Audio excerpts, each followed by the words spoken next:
It's all yours. Well, they walk through the parade of past champions as if they didn't need reminding of what this all means. Ford is the first to come out for Jamaica. Then on the other side, he'll be in lane 2 on the far side. The Commonwealth champion, he thought his chance had gone, but Omanyala of Kenya comes walking out. The African champion, full of smiles. Relief for him, I think, that he's in this final. In lane 3, twice the world under-20 champion for Botswana. You're going to hear a lot more of this young man. Letsile Tebogo, the fastest, second fastest, excuse me, junior ever at 100 meters, but he's better at the 200.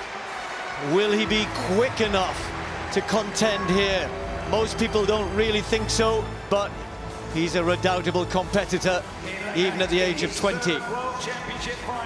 Sunny Brown reproduced the sort of form that the Japanese nation thought was going to take him to titles a few years back when he was just a teenager.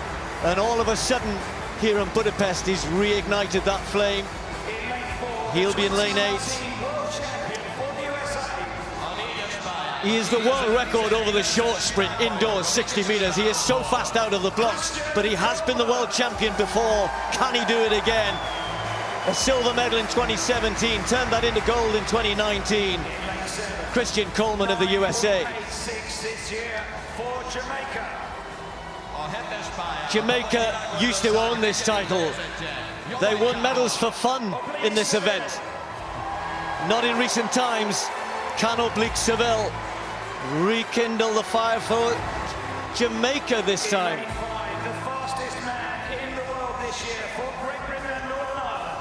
And you heard his introduction. What a way to be introduced to a World Championship final. The fastest man in the world, Zarnell Hughes of Great Britain, needs to be quicker out of the blocks than what we've seen so far if he is to contend here, but he's quick over the last 20-25. Here he is.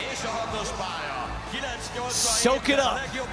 Noah Lyles walked out to what could be for him the first of 2 gold medals, perhaps, because he is the favorite for the 200 meters. And if you're wondering about whether he's enjoying this, the athletes came out about 5 minutes ago to set their blocks before these introductions, and he was waving at the crowd, he was pointing at the crowd, he even went over and took some selfies with the crowd while the others looked nervous. Christian Coleman went all the way down the home straight to have a look at the finish line. Everybody approaching this 100-meter final in their own way. Hughes looked a little nervous. Can Seville get in the medals this time? He was just outside of them last year, but last year he ran quicker in the semis than he did in the final. He'll want to reverse that this time.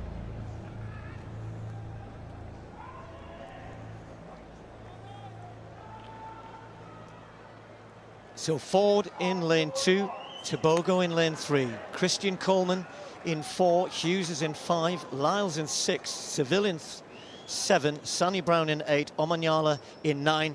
The 5 fastest men in the world this year at this moment are in this final.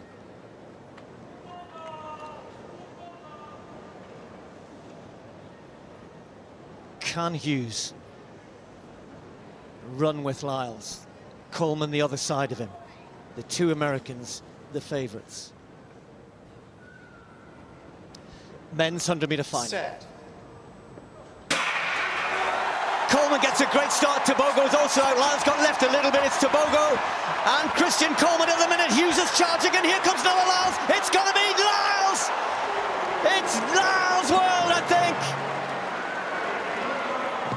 He's not sure, but I think he got it. He's not celebrating yet, but surely he took that. Tebogo ran brilliantly. Hughes was right in the mix. 9:83, it's been taken down to... They said it couldn't be done. They said I wasn't the one. I'm not sure anybody said that, no. You are the one. He's always been the one. Noah Lyles takes the 100-meter world title. It was closer than he would have liked. It was closer than many thought. There was no Fred Curley to challenge him, but There were other challenges there. Tobago did get the silver with a new national record, 9:88, and was just waiting for the photograph for third. It was so close. Hughes wasn't far away. He's got it, he's got the bronze. Zharnel Hughes has picked up the bronze. Same time, 1,000th of a second behind the silver medal. It was very, very close. An incredibly well-matched final. Seville, fourth, also 9:88. 9:92 for fifth for Coleman. The top five men under 10 seconds. But the medals go to the USA, to Botswana, and to Great Britain.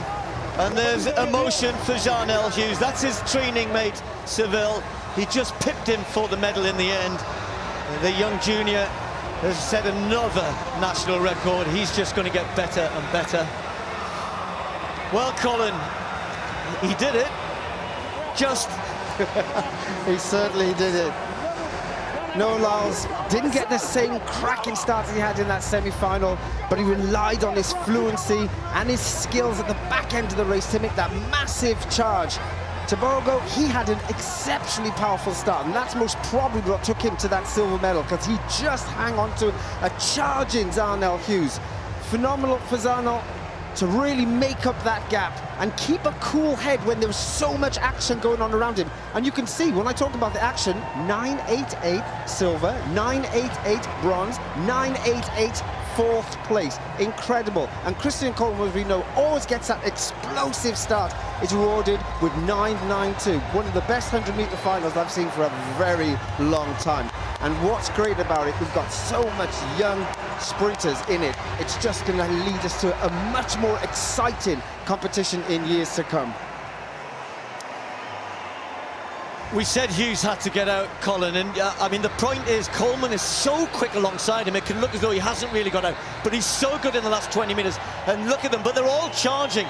Seville had a medal, and then it slipped away. For a minute, thought he was going to win it, but those top four, just a breath, or a hair's breadth between them. Yeah, it's interesting because I literally took, I know this sounds awful, but I took Christian Coleman out of the picture when he came to the start, because you're always going to know he's going to get out. I was watching Tobago, what his capabilities are, because he can make a huge charge as well.